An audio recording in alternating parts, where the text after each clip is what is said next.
Você está ouvindo o Lawyer to Lawyer, as melhores práticas de gestão, inovação e tecnologia no direito.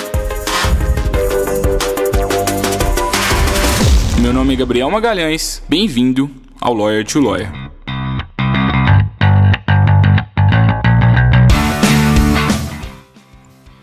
Olá, advogado, olá, advogada, seja bem-vindo, seja bem-vinda a mais um Lawyer to Lawyer da Freelaw. Estamos aqui no episódio 74 do Lawyer to Lawyer. Eu sou o Gabriel Magalhães, sou um dos cofundadores da Freelaw e é um prazer estar participando aqui com vocês novamente desse podcast. Hoje eu tenho o prazer de receber a Renata Baccarini, minha colega aqui na Freelaw, ela é responsável pela nossa área de marketing. A Renata também é advogada, especialista em marketing, tem vários cursos de marketing e ela é responsável aí por nos ajudar a crescer bastante aí no nosso alcance orgânico na internet. Nosso blog ele cresceu mais de 100% aí no período de 6 ou 7 meses. Hoje mais de 10 mil pessoas por vez são alcançadas pelo nosso conteúdo e a Renata tem muita responsabilidade em cima disso. E no episódio de hoje, o que a gente vai fazer para vocês nós vamos abrir o jogo. O que deu certo com a Freelaw, o que deu errado, como que a gente começou a estratégia e o que vocês podem estar fazendo na estratégia de vocês. Estou bem feliz de estar recebendo a Renata, porque a Renata já recusou alguns convites meus aqui para participar antes, né, Renata?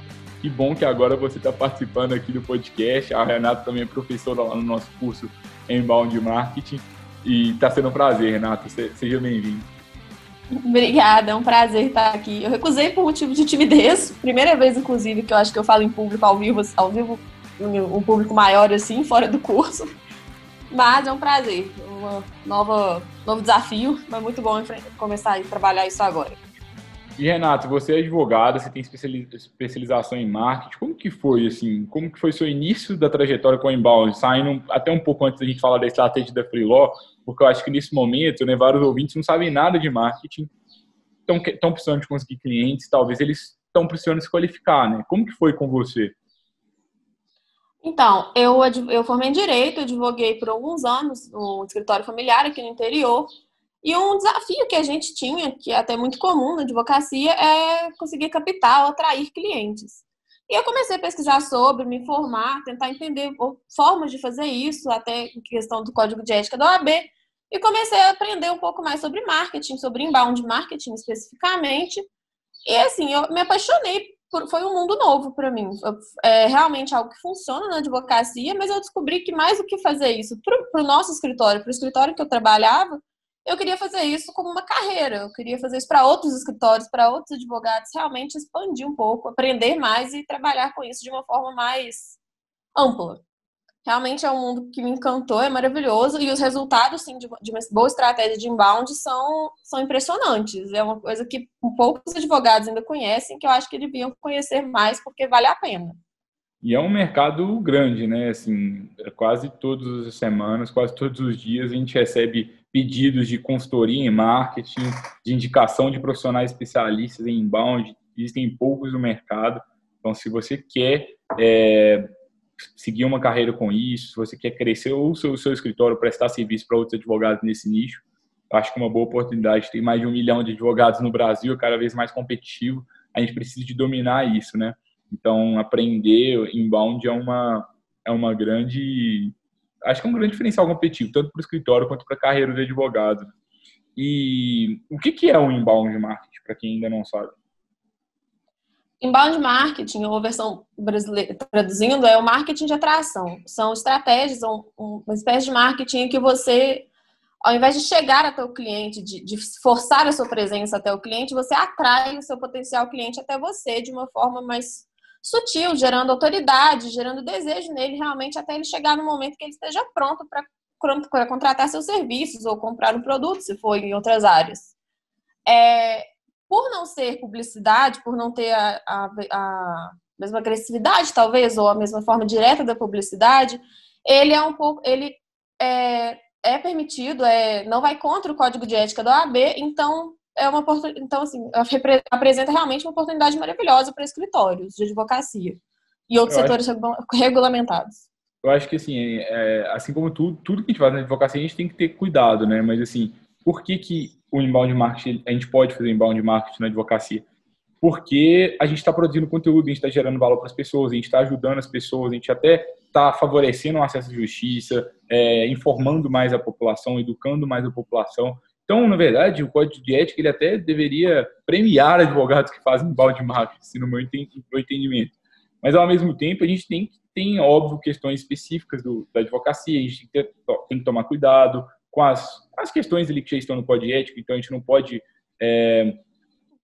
ser muito mais utilizar tudo que estão utilizando em outros mercados, né? A gente tem que saber o que estão fazendo lá, buscar o que pode ser, o que a gente pode copiar do outro mercado, o que a gente não pode para aplicar aqui. E na Freeló, o que a gente fez, né? Quando a gente começou a produzir conteúdo, acho que foi em janeiro de 2019, Renata ainda não estava no nosso time na época. Eu e a Júlia, nós dois, né, os dois fundadores aqui da empresa, a gente falou assim, não, a gente quer investir em conteúdo, acho que é isso que vai ser o que vai fazer a Freeló crescer. A gente começou a produzir conteúdo na internet, e aí o que a gente fazia? Nosso objetivo era, vamos produzir os melhores conteúdos disponíveis na internet sobre gestão, inovação e tecnologia. A gente começava a fazer pesquisa, a gente ia em relatórios internacionais, a gente pegava relatórios da McKinsey, da Deloitte, e também da B2L, de várias referências para a gente, né, tanto do ponto de vista nacional quanto internacional, de grandes universidades. A gente começava a ver o que eles falavam sobre aquele tema. E aí, a partir disso, a gente falava assim, não, vamos produzir um conteúdo tipo isso, só que para o direito. E aí a gente fazia algumas buscas e começava a produzir esse conteúdo. No início, a gente produzia 3 conteúdos por semana, tudo em texto, sem áudio, sem podcast, sem vídeo. Hoje a gente já tem em todos esses formatos. E a gente começou a fazer isso por muito tempo. A gente foi mantendo a consistência. Depois de uns 7 meses de estratégia, a gente estava seguro naquilo. A gente falou assim, poxa, acho que talvez é o momento da gente ir para um próximo passo. A gente criou um podcast. E aí começamos a testar o podcast. Começou a ter adesão também. E a gente começou a ver que a gente não podia mais gastar todo o nosso tempo produzindo texto igual era antes. A gente começou a contratar as pessoas para fazer texto para a gente. E pouco a pouco a gente foi aumentando a complexidade da estratégia, né? Mas um erro que eu vejo de muitas estratégias é que as pessoas já começam com toda essa complexidade e aí fica difícil de manter, né, Renata? Não sei se você concorda. Eu concordo, principalmente para quem está tendo o primeiro contato com uma estratégia de marketing, internalizou o marketing, está trabalhando marketing de forma interna. Eu acho muito importante talvez começar mais devagar, mas começar com consistência. Acho que vale muito, gera muito mais valor, dá muito mais resultados do que tentar começar com uma estratégia muito complexa ou de várias frentes e não conseguir manter frequência, consistência. Testar, sim, vários canais é importante, mas também é interessante você realmente ter uma consistência, uma frequência no seu conteúdo, na forma como você alcança os seus potenciais clientes. E analisando a nossa estratégia, assim, né, se a gente fosse passar um passo a passo assim, para os colegas que estão aqui nos escutando e assistindo, como que é o passo a passo de uma estratégia em inbound? Como que é o passo a passo que a gente segue, assim, mais ou menos? O que é feito no início de uma estratégia? O que é feito depois que a gente passa desse momento inicial? O que a gente faz para criar uma estratégia avançada que gera resultados legais? Então, eu entrei no início de março desse ano, então você já até tinha um blog, um canal de estratégias bem estruturados, isso foi ótimo, já tinha um conteúdo de valor, já tinha um podcast, curso online do YouTube.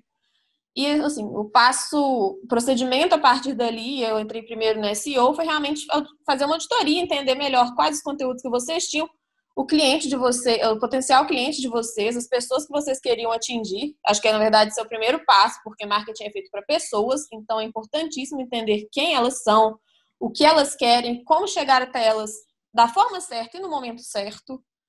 E a partir daí realmente definir canais, definir uma estratégia, documentar tudo, definir quais métricas acompanhar e começar a trabalhar em todos esses canais conforme as regras, para trabalhar diferentes momentos de um potencial cliente, trabalhar na fase de atração, em que ele não te conhece, que ele não sabe as dores dele, fase de conversão, quando ele já te conheceu, quando você já apresentou um problema ou uma dor e você quer guiá-lo a fazer alguma ação que leve ele até mais próximo de você.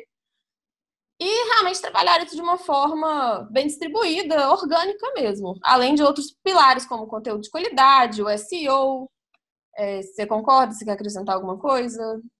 Assim, só para quem ainda não sabe, né, o SEO, o que é o SEO? O SEO a otimização de conteúdos para o algoritmo de busca do Google. Então, hoje, a principal forma que a gente consegue clientes na Freeló é por meio de pessoas que buscam a gente, buscam algum conteúdo no Google e encontram o site da Freeló. E quais foram os passos para a gente chegar até a gente conseguir 10 mil visitantes, como é o caso de hoje, e dobrar o número de visitantes aí em um período de 6 meses do nosso site? Foi o seguinte: primeira coisa, no início, a gente teve a consistência inicial. A gente criou uma estrutura enxuta de produção de conteúdo, que a gente começou a produzir vários conteúdos para o nosso blog, e a gente começou a otimizar esses conteúdos, seguindo boas práticas mesmo para que eles ranqueassem bem para determinadas palavras. O que a gente fez? A gente fez buscas, e o Google tem ferramentas que ele permite que a gente faça isso. A gente pode usar o Google Trends, que é uma ferramenta gratuita do Google para a gente ver tendências de crescimento de palavras. A gente pode usar o buscador de pesquisa de palavra-chave do Google Ads, do Google, que a gente consegue saber quantas vezes cada termo é buscado no Google e qual é a dificuldade, qual é a competitividade de cada termo. Então, a gente fez uma grande pesquisa nesse momento inicial para a gente saber o que as pessoas estão buscando no Google. E a gente descobriu que um número pequeno de advogados pesquisava o Lawtech no Google. A gente viu que um número pequeno buscava o legal design, um número pequeno buscava marketing jurídico. E essas palavras não eram tão competitivas assim, quanto palavras como advocacia, direito, palavras mais genéricas. Então, a gente pensou assim, vamos pegar um nicho específico, no nosso caso foi muito na inovação em tecnologia e gestão, que tinha poucas pessoas falando, e vamos produzir conteúdos voltados para essas intenções de busca, para que quando as pessoas pesquisem sobre Lawtech, elas encontrem a Freeló, para que quando as pessoas pesquisem sobre freelance jurídico, elas encontrem a Freeló.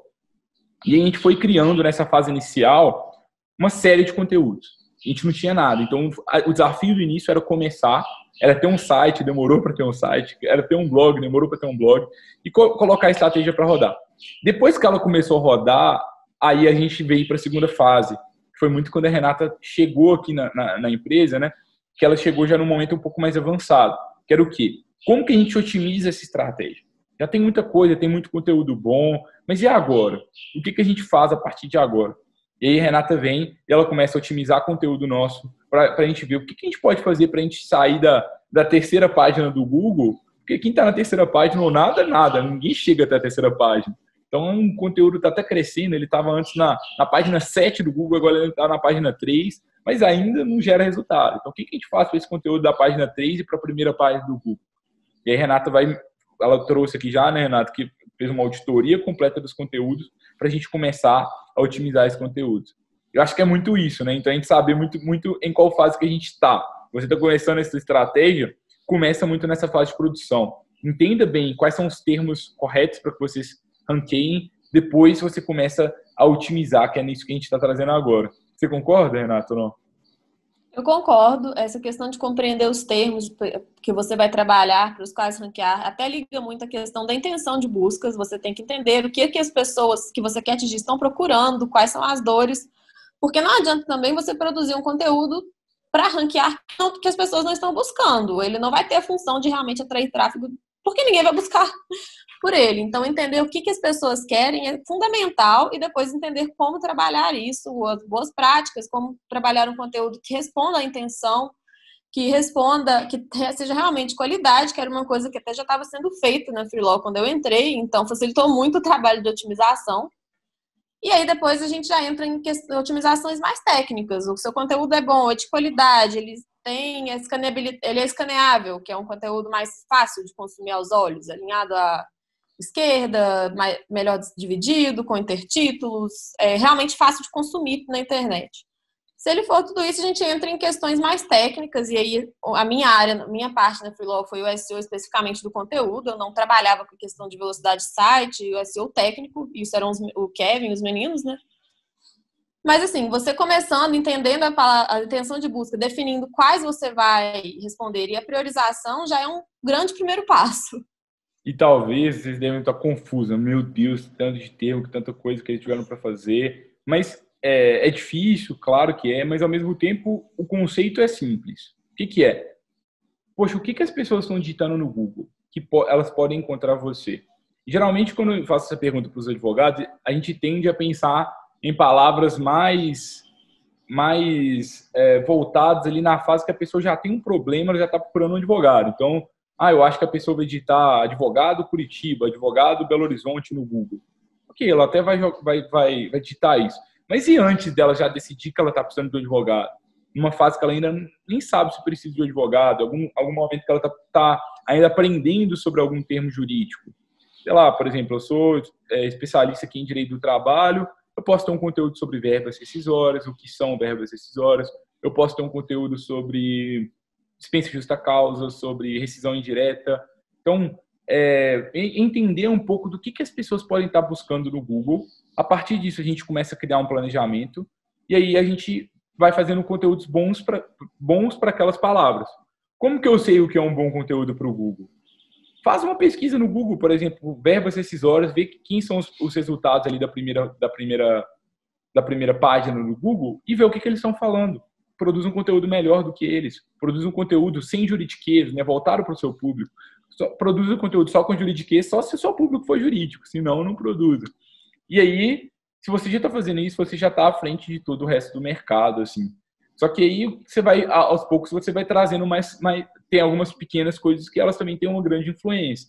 Então, por exemplo, você pode ter o melhor conteúdo do mundo, mas o seu site, ele está rápido? Ele funciona em dispositivos móveis? Ele funciona no celular? Se ele não funcionar, dificilmente você vai crescer também. Então, a gente tem algumas partes que a gente chama de SEO técnico, que elas também são importantes e muitas vezes elas são impeditivas do crescimento do seu escritório. Então, é importante que a gente se preocupe com isso. E percebam, né, que até agora a gente não falou de redes sociais aqui, né?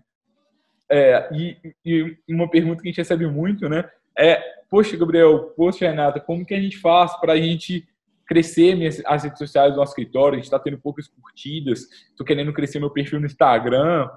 Só que muitas vezes o caminho não é esse, né, Renata? Acho que as pessoas estão invertendo a ordem. Elas estão começando ali por um ambiente que é mais competitivo, é mais difícil de crescer e é um ambiente que os conteúdos eles morrem com mais facilidade. Eu posto no Instagram, depois de um dia acabou o conteúdo. A vida útil do conteúdo é mais baixa, né?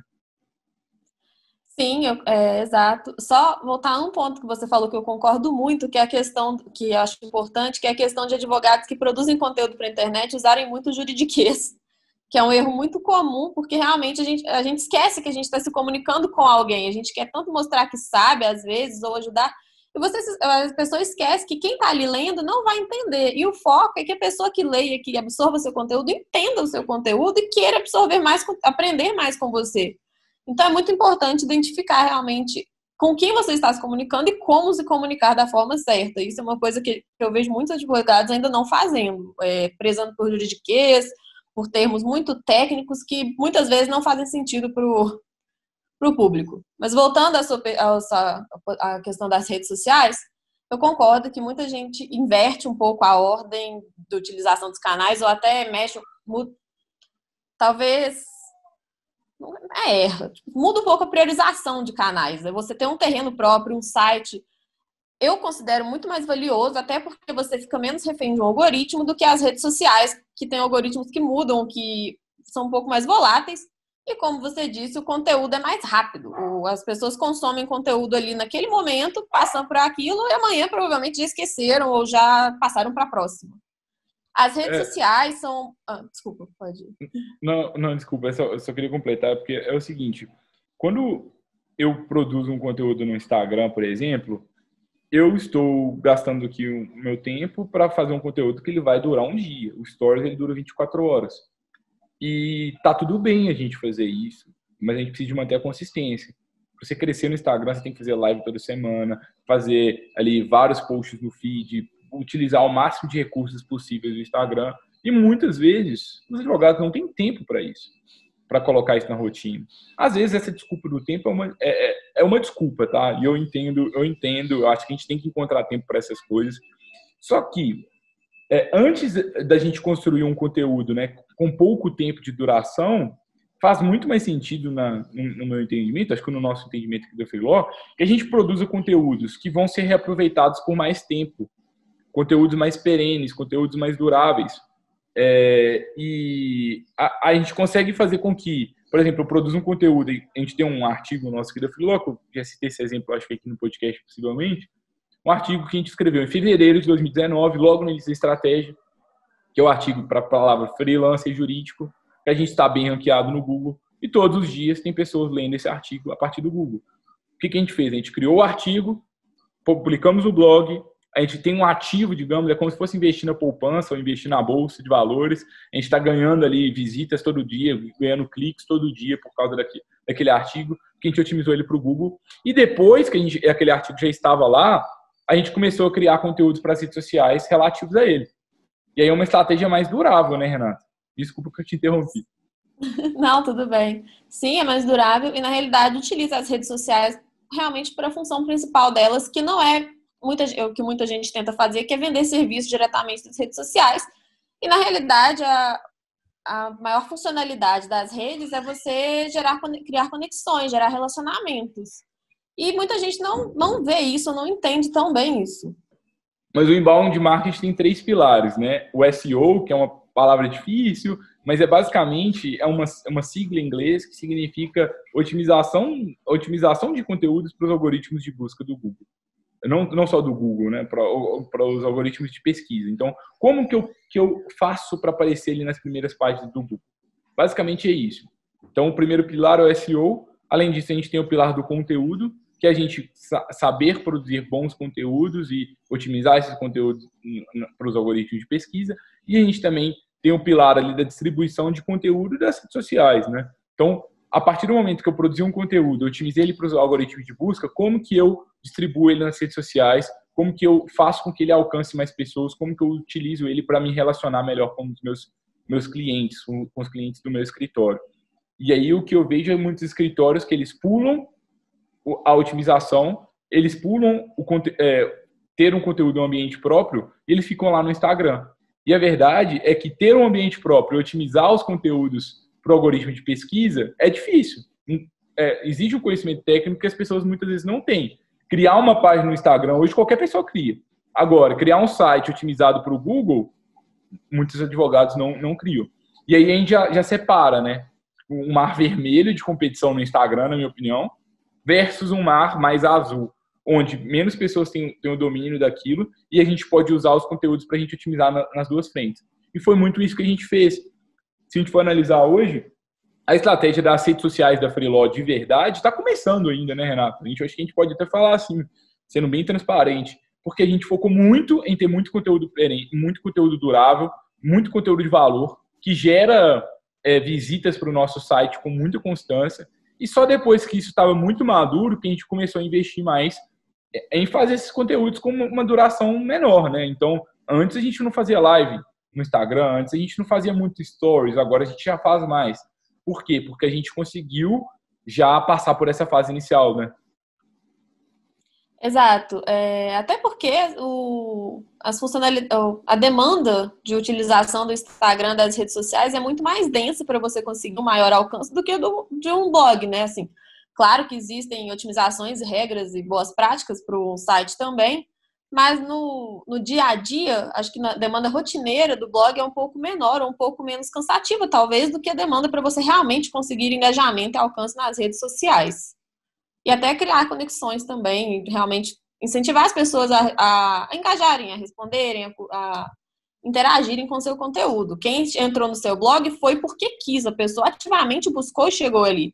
No Instagram, você está comunicando com um público muito mais amplo e não necessariamente alguém que queira ver seu conteúdo ou que queira ver aquele conteúdo naquele momento. Então, até a questão de produzir no momento certo é mais difícil nas redes sociais.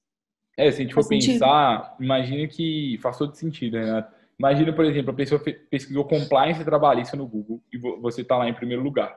Se a pessoa pesquisou compliance trabalhista, ela quer ler sobre aquilo, ela quer entender sobre aquele assunto, talvez ela tenha um problema, ela quer contratar alguém sobre aquilo. Agora, se eu estou ali, enquanto eu cozinho, eu estou ali rolando o meu feed do Instagram, apareceu um post de compliance trabalhista, não necessariamente era aquilo que eu estava buscando naquele momento. E, falando assim, talvez pareça que a gente está querendo dizer que o Google é melhor, né, do que as redes sociais. Não é isso, de forma alguma. É só que são redes distintas, com propósitos distintos, E hoje a gente vê muito advogado, aliás, primeiro, poucos advogados produzem conteúdo. Só que dos poucos que produzem, muitos estão só focados nas redes sociais, esquecendo um outro canal ali que pode ser valioso para a estratégia de vocês. Exato. Desculpa, Pode falar, Renata. Desculpa. Não, eu ia falar que eu concordo, e até tem muitos advogados que trabalham nas redes sociais muito bem. Eu sigo alguns no Instagram, no Facebook, no LinkedIn, que produzem conteúdos assim, maravilhosos, são super criativos, são bons para se comunicar com o público, que tem hora que eu fico olhando e pensando que se aqueles advogados já estivessem trabalhando uma presença no site, o potencial de crescimento que tem ali, sabe? Que às vezes fica até um pouco deixado de lado. É assim, porque quando a gente cria um site, a gente tem um ambiente próprio, né? A gente começa a crescer por lá. Foi muito isso que a gente fez. E como a gente trouxe para vocês no início, hoje a gente vai abrir o jogo, tá? A gente vai contar para vocês o que a gente fez lá desde o início.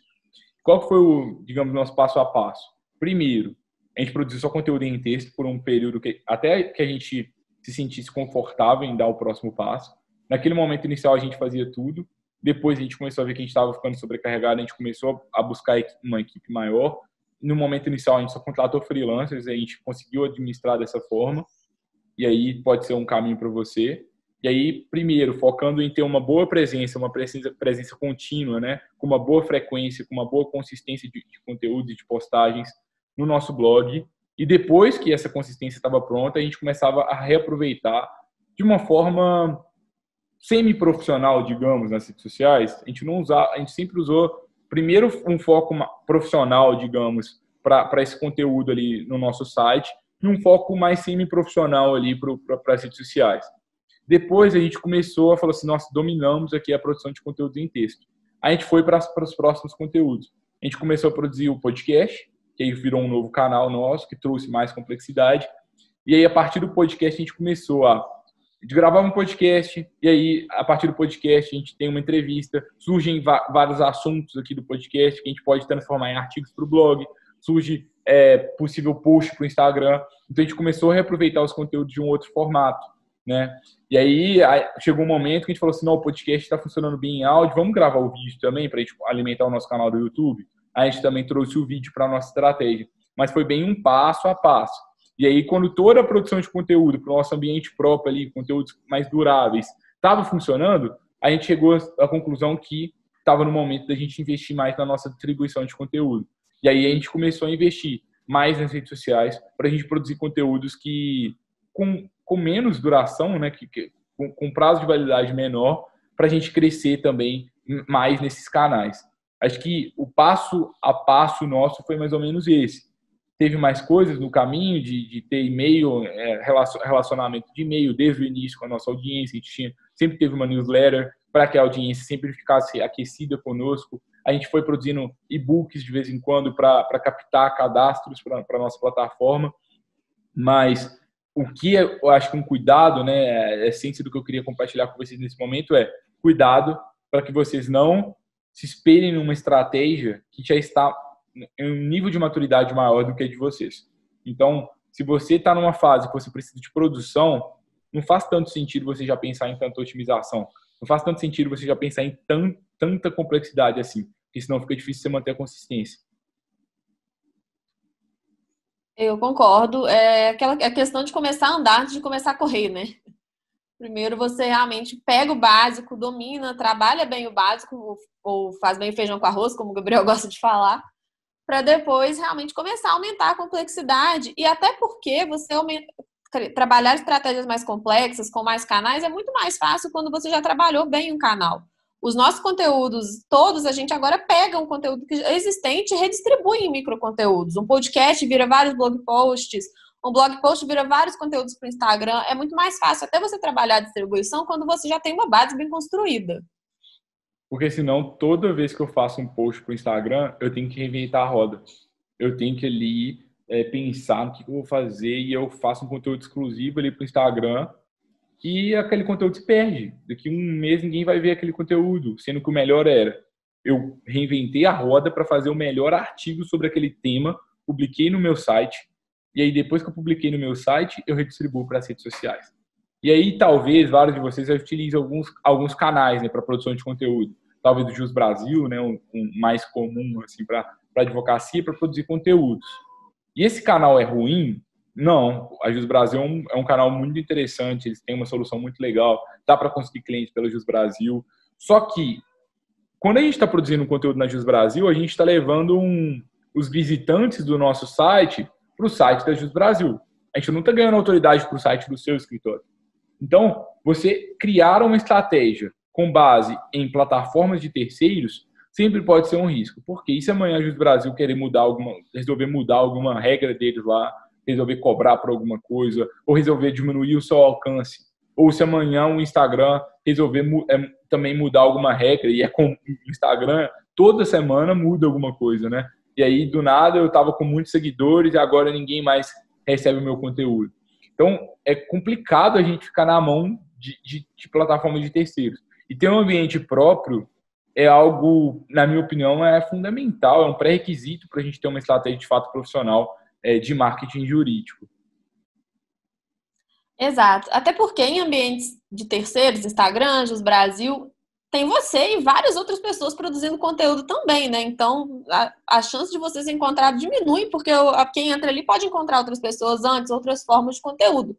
No seu site é só você. O controle do conteúdo, quem está produzindo é sempre só você. Bom, ou convidados, enfim, mas o site é seu, o conteúdo é seu. Quem chegar ali definitivamente vai te encontrar, vai ter um contato com você, com o seu escritório, com a sua marca, e branding, posicionamento de marca, posicionamento de autoridade é muito importante na internet. Então, tem muitos prós, sim, muitos benefícios de ter um site próprio, de ter um terreno próprio. A desvantagem é que no início, por exemplo, imagina, né, eu escrevi um artigo. Se você postar um artigo no site do Jus Brasil e postar um artigo no seu site, o mesmo artigo, qual que vai ficar em primeiro lugar no Google? O da Jus Brasil. Por quê? Porque a Jus Brasil é um dos sites mais acessados do mundo. Eles têm muitos acessos, milhões de acessos mensais. E eles criaram uma autoridade muito grande. Se eles criaram uma autoridade tão grande assim, você que está com o seu site agora, você é como se fosse ninguém para o Google ainda. Você está criando essa autoridade aos poucos. Então, se o Google vê um artigo publicado num site de confiança versus num site desconhecido, ele tende a entender que provavelmente aquele site de confiança, o conteúdo deve ser mais relevante, ele é mais confiável. Então, ele que eu vou indicar. Então, existe um trabalho de amadurecimento da autoridade da sua página, de crescimento dessa autoridade da sua página, que acontece aos poucos. Não é do dia para a noite que você vai conseguir competir de igual para igual com outras páginas. Só que é um trabalho que a gente tem que começar o quanto antes, porque a advocacia é um negócio de longo prazo. Daqui a 5 anos, provavelmente, você vai ter um escritório ainda, né? Seu escritório tem seu sobrenome na porta, daqui a 5, daqui a 10 anos, daqui a 20 anos. Essa que é a ideia.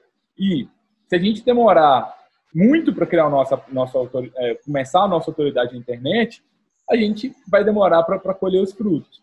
Eu acho que daqui a 1 ano você já gostaria de ter criado seu site, provavelmente hoje, né? Assim, quanto antes você começar vai ser melhor. Concordo, quanto antes começar melhor, e realmente com essa mentalidade que inbound marketing não é instantâneo. Até existem sites, pessoas que prometem, nossa, seu site no primeiro lugar rápido, ou atraia clientes de quase que assim, num dia. Não é assim, não funciona dessa forma, tem que ter paciência. Mas ao mesmo tempo, e assim, os advogados já têm uma relação melhor até com essa questão de tempo, de trabalhar no longo prazo, né? O tempo de uma ação, de um processo judicial já é muito longo. Então, é realmente só ter essa mentalidade de que é um processo, não é não estalei os dedos e ok, deu tudo certo. É realmente um processo, são etapas, você vai ter que revisitar toda a sua estratégia de tempos em tempos, requer atualização. Produzir conteúdo para a internet não é igual entregar um artigo para um jornal ou para uma revista, entregou, acabou, não. Você tem que voltar, tem que atualizar, tem que revisar. Você vai cometer erros e a questão ele não é não errar, é errar e, como diz o Gabriel, errar rápido e aprender rápido com isso. E é isso. E, assim, se a gente for ver a essência, o que a gente tem que, assim, o que fica de recado para vocês, né? A gente conseguiu ter resultados legais no inbound marketing porque a gente teve paciência. A gente está gravando esse podcast aqui em outubro de 2020. Ele está indo lá para vocês em novembro de 2020. A gente começou a nossa estratégia em janeiro de 2019. Então, já tem muito tempo que a gente começou. E quase todo 2019 inteiro, né, a gente estava só lapidando a estratégia. Em 2020 a gente começou a colher os frutos. Provavelmente em 2021 os frutos serão exponencialmente maiores. E assim sucessivamente. Se o seu escritório ele quer resultado rápido, ele quer assim, algo de curto prazo, eu não acredito muito nisso. Eu acho que tudo demora um pouco, né? Mas definitivamente esse tipo de estratégia não vai ser para vocês. Mas se é isso que você quer, estou disposto a pagar o preço, eu quero desenvolver algo parecido, o que a gente fez foi, de novo, primeira etapa do projeto, ter um ambiente próprio ali do nosso escritório, ter um blog, começar a produzir conteúdo lá e otimizar esse conteúdo para o algoritmo de pesquisa do Google. Depois que a gente conseguiu manter uma consistência boa de produção, no início, se você produzir um conteúdo por semana, está suficiente. Dá para ter resultado com isso. Depois que você passou dessa primeira fase, melhora um pouco a sua distribuição, melhora um pouco a parte das redes sociais, melhora um pouco ali o seu relacionamento com seus clientes. E aí, depois que de fato assim, conseguir manter essa estrutura enxuta, digamos, de produção de conteúdo, você avança. E aí você vai trazendo coisas mais avançadas para o seu conteúdo e pouco a pouco você começa a diferenciar formatos. Não acho que o podcast é um bom canal para você começar. Igual a gente tem um podcast, é legal, tá todo mundo escutando, tá? Mas a complexidade é legal, a complexidade é alta, na verdade. Talvez é melhor a gente começar com feijão com arroz e avançando pouco a pouco. Se eu começasse uma estratégia do zero, eu não começaria com vídeo nem com podcast. É a minha visão, tá? Tem gente que começou e tem resultados legais. Porque, como eu trouxe, o nosso passo a passo foi sempre indo do mais básico e aumentando um grau de complexidade pouco a pouco. E talvez possa ser o que vocês possam fazer para a estratégia. Algum recado final, Renata? Só uma coisa que a gente não falou, talvez não falou o suficiente. Eu sei que advogado não gosta muito de números, mas documente tudo, trabalhe com métricas. É muito importante você acompanhar os números da sua estratégia, os resultados. É realmente essencial você documentar tudo que você está fazendo, toda a sua produção de conteúdo e métricas, os números, os resultados, aí, as interações, todas as métricas que você puder, que fizerem sentido para os seus objetivos, documente, acompanhe, isso é muito importante. A gente não falou tanto, mas é realmente essencial e é uma coisa que a gente sempre fez aqui, até para orientar as próximas ações com base em dados e não com base só em hipóteses, porque acaba não dando muito certo. Então, é saber quantas pessoas visitam o seu site, quantas pessoas que convertem, que se cadastram, quantos clientes estão surgindo a partir da sua estratégia, qual que é o custo que você está tendo com o marketing, qual que está sendo o retorno sobre o investimento. Então, às vezes as pessoas pensam, nossa, mas é caro o marketing? Caro, o que é caro para você? Depende. Quanto que você pagou para conseguir um cliente? Nossa, eu gastei, em média, eu estou gastando aqui R$1.000 por mês de marketing e eu estou conseguindo um cliente. R$1.000 é caro? Depende do qual é o retorno que esse cliente está dando para o seu escritório. Se esse cliente estiver gerando R$100.000, esse tem um investimento maravilhoso para você. Você está pagando 1.000 para voltar 100.000. Talvez eu até recomendaria que você aumentasse seu investimento em marketing para 2.000, para 3.000, para 5.000, para ver qual seria o retorno, que talvez iria aumentar o retorno ali para o cliente. Então, a gente tem que ser muito pé no chão. Acho que isso às vezes eu vejo muito escritório, né, pagando projetos assim, vultuosos, super complexos, de sites maravilhosos, sites muito caros, de projetos de marketing muito caros, sendo que ainda, às vezes, não tem ninguém ali, né, que visita aquele site do escritório, porque o escritório ainda nem começou ainda a estratégia. Eu gosto de brincar que é como se eu estivesse investindo numa fachada maravilhosa, só que a rua não passa ninguém. Ninguém entra ali. Talvez, ao invés de investir na fachada, no início, a gente tem que investir em fazer com que essa rua se movimente. Muitas pessoas passando aqui nessa rua todo dia. Aí depois que a gente conseguiu muitas pessoas passando, porque a gente produziu muito conteúdo e muitas pessoas começaram a ter acesso, aí depois a gente melhora a fachada do nosso negócio. Muitos escritórios invertem um pouquinho essa lógica. E assim, para quem quiser começar, quem quiser avançar na estratégia, acompanhe o Instagram da Freeló, @freeló.work. A gente está tendo lives para a gente conversar sobre isso. Às terças-feiras, a gente também está tendo conteúdos complementares ao podcast. Cadastre-se também na Freeló News, o link está aqui na descrição desse episódio. A gente sempre envia uma versão diferente aqui desse episódio, né? E olha como é que a gente reaproveita o conteúdo. A gente pega o conteúdo aqui no podcast, faz com que ele se transforme numa newsletter, e a gente faz com que esse conteúdo guie também todo o planejamento da semana. Então, um exercício para vocês, né? Deem uma olhada nas últimas semanas da Freeló e entendam mais ou menos a lógica dos conteúdos. É como se a gente tem o tema da semana, que é o podcast, que é o nosso conteúdo denso da semana, digamos, e ele vira blog post, ele que está no nosso site, ele vira post nas redes sociais, e assim a gente vai distribuindo conteúdo. Recomendo que você siga, para que você consiga avançar mais na sua estratégia e também para que você entenda um pouquinho melhor do que a gente está fazendo. E se quiser se capacitar, se quiser investir em marketing jurídico, isso é uma prioridade para vocês, a gente tem uma certificação em inbound marketing. No momento as turmas não estão abertas, mas se você tiver interesse, envie um direct para a gente, fala lá no Instagram, que a gente fala mais ou menos qual que é a previsão de lançamento da próxima turma. E se você se cadastrar na Freeló News, você vai ser o primeiro a saber quando a gente lançar aí as próximas vagas, né, Renata? Isso. Tem a comunidade no Telegram também, que a gente também comunica essas questões de vagas, oportunidades de forma antecipada, junto com a Freeló News, também para quem tiver interesse. É uma comunidade de advogados, é bem legal, bem interessante. E é isso. Renata, obrigado, viu? Foi um grande prazer ter te entrevistado aqui hoje. Renata é muito competente, pessoal. Eu recomendo que vocês conversem com ela, muito acessível. Então, fala com a Renata no LinkedIn. Não sei se a Renata estava permitindo, não, mas eu já estou antecipando aqui, né?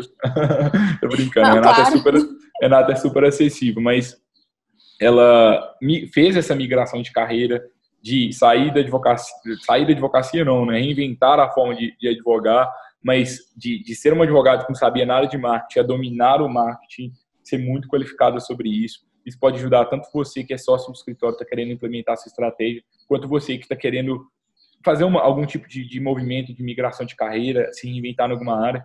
Então, acho que a Renata pode ser uma boa pessoa para vocês conversarem, trocarem ideias por aí.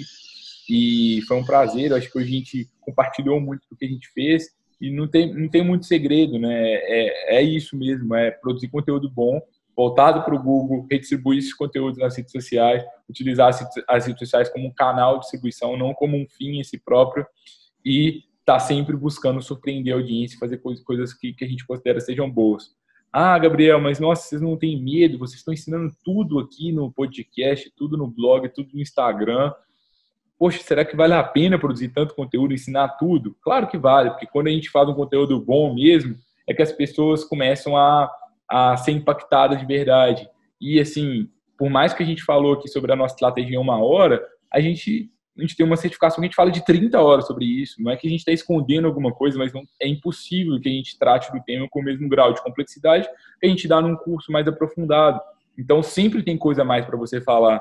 Eu vejo advogado com receio. Acho que a dica final, o recado final de hoje que eu queria passar para vocês é: não fique com receio de dar informação demais. Dê informação demais, porque talvez o seu cliente até não vai te buscar, ele vai até conseguir resolver um problema sozinho.